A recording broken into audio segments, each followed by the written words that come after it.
The storm howled over the wastes of tar, then fore like an animal gnawing at the bones of a corpse. The planet had not always been so desolate. Once, before the corporate wars had scorched its surface and turned oceans to vapor, tar then fore had thrived with emerald forests and seas so vast they seemed endless.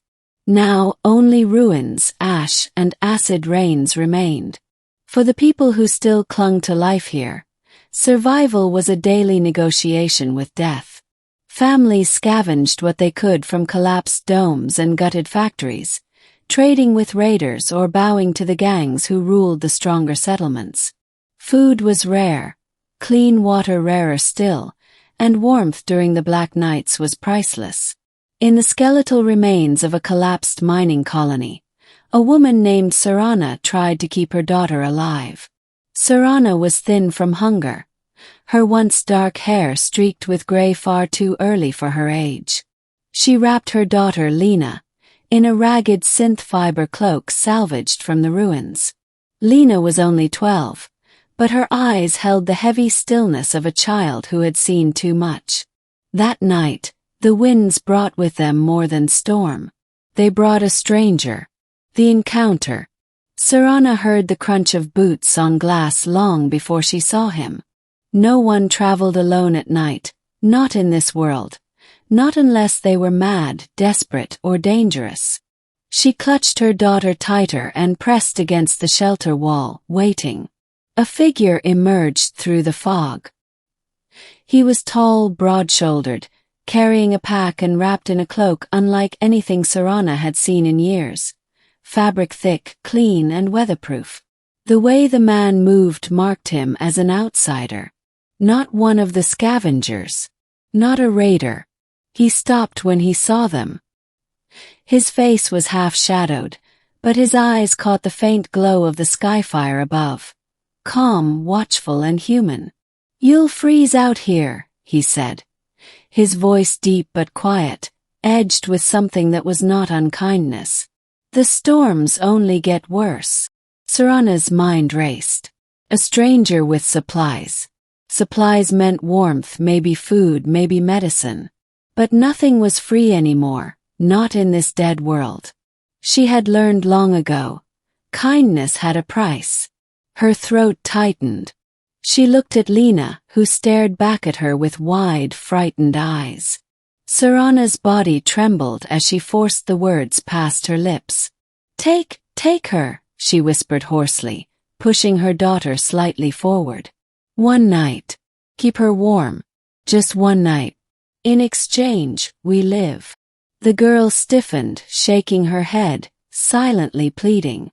But Sarana's eyes were already wet with shame. She had no choice. Not in this world. The stranger stared at them both for a long moment. The storm screamed around them, and the silence between the three of them stretched. Finally, he dropped his pack onto the ground with a heavy thud.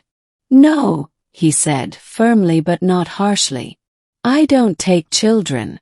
I don't take anyone. Keep your daughter." From the pack, he pulled out a small heating module, thumbed it to life, and set it between them. Soft warmth spread into the frozen air.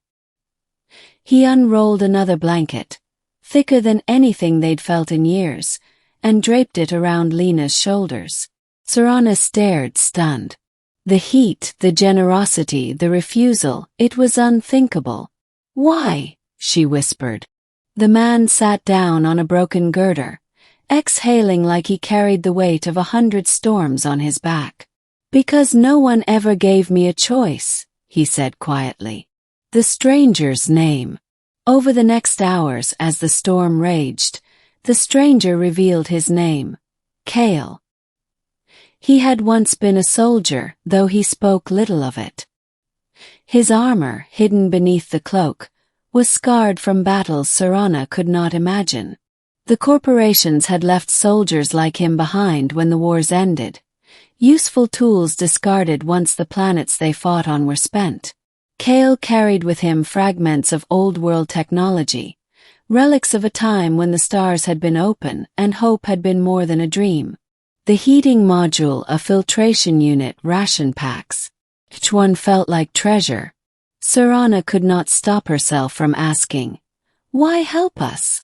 Kale's gaze moved to Lena, who slept with a blanket tucked under her chin. Her face finally softened in rest. "Because she deserves a chance. Because you deserve more than choosing between shame and survival. Because, once, I had a mother who tried to trade herself away for my safety." His voice broke, almost imperceptibly. Serana lowered her eyes, her heart twisting. The journey. When the storm passed, Kale did not leave them behind. Instead, he offered to take them with him. He said he was heading to Haven, a settlement said to be growing, not ruled by raiders but by builders, people trying to stitch civilization back together. Few believed Haven was real. Most thought it a myth, a cruel tale to give hope where none existed. But Serana saw conviction in Kale's eyes. He had been walking toward it for months, crossing wastelands, fighting off bandits, pushing forward because belief was all he had left. So Serana and Lena followed him. The journey was long and brutal. Acid rains forced them into ruins where mutated vermin prowled. They scavenged food from ration caches Kale had hidden in advance, though even those grew thin. At night, they huddled around his heating module, Lena sometimes whispering stories she made up to chase the dark away. Kale taught Lena how to purify water, how to recognize edible fungi from poisonous ones, how to listen for the subtle hum of energy buried in the wreckage of old machines.